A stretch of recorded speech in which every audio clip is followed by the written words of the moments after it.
Noël pour les chrétiens d'Orient, c'est assez proche de Noël pour les chrétiens d'Occident.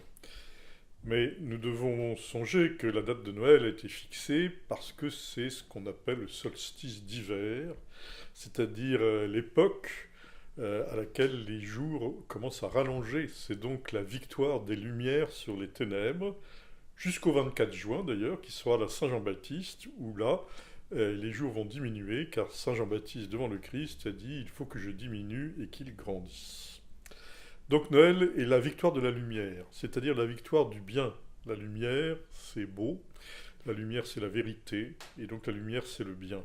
C'est donc la victoire du bien sur les ténèbres, qui sont souvent associées au mal, à ce que l'on veut cacher, à ce que l'on veut dissimuler.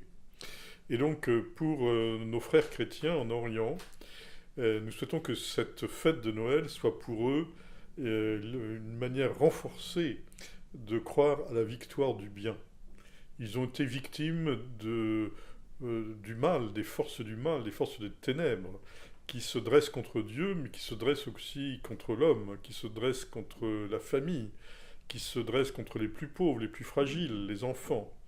Et il faut absolument aider les uns et les autres à croire à la victoire du bien. Il faut reconnaître que on peut, à un certain moment, presque en douter, tellement on voit le mal déchaîner sa force.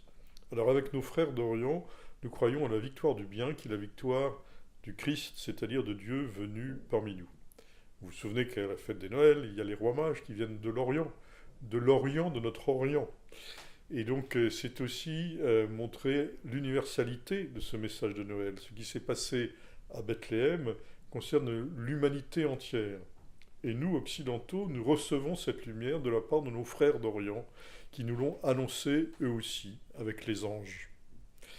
Et donc cette fête de Noël sera, je l'espère, la fête de l'espérance en la force du bien qui finalement est beaucoup plus puissante que la force du mal.